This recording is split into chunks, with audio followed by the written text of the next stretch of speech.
Setelah saya tiba, ternyata rekening saya diblokir karena tidak aktif selama 3 bulan.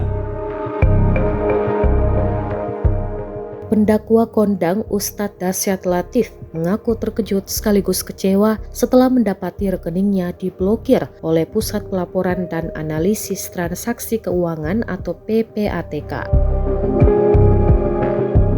Dana yang tersimpan di rekening tersebut rencananya digunakan untuk pembelian bahan pembangunan masjid. Melalui unggahan video di Instagram pribadinya @dasyatlatif1212 pada Jumat 8 Agustus 2025, Ustadz Dasyat menceritakan bagaimana ia baru mengetahui pemblokiran itu saat mencoba menarik uang. Ia mengaku sama sekali tidak mendapat pemberitahuan sebelumnya. Dalam curhatannya, ia menyampaikan pesan agar pemerintah dan pihak terkait lebih bijak dalam menerapkan kebijakan, terutama yang berdampak langsung pada kegiatan sosial dan keagamaan. Video tersebut viral di media sosial dan menuai beragam tanggapan dari warganet. Sebagian besar menyoroti pentingnya mekanisme yang transparan dan adil dalam penegakan aturan keuangan. Semoga para pengambil keputusan di negara ini tetap dalam lindungan Allah, berkat pekerjaannya jadi pahala dalam bekerja. Saya hari ini berencana membayar besi, semen untuk pembangunan masjid saya.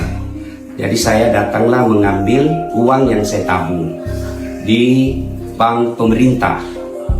Setelah saya tiba, ternyata rekening saya diblokir karena tidak aktif selama 3 bulan. Saya bingung kenapa diblokir.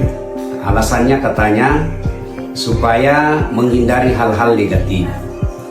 Setahu saya selalu diiklankan oleh negara, ayo menabung, ayo menabung. Menabunglah saya, tapi kenapa diblokir? Namanya menabung disimpan dulu. Kalau tidak disimpan, diambil terus bolak-balik, lebih baik disimpan di dompet. Namanya kita diajak menabung, ya kita simpanlah. Kenapa setelah saya simpan malah diblokir? Dan duit saya ini tidak banyak. Saya berharap pemerintah membuat keputusan yang betul-betul elegan, tidak meresahkan masyarakat, dan tidak menyusahkan rakyat kecil. Download Tribun X sekarang, menghadirkan lokal menjadi Indonesia.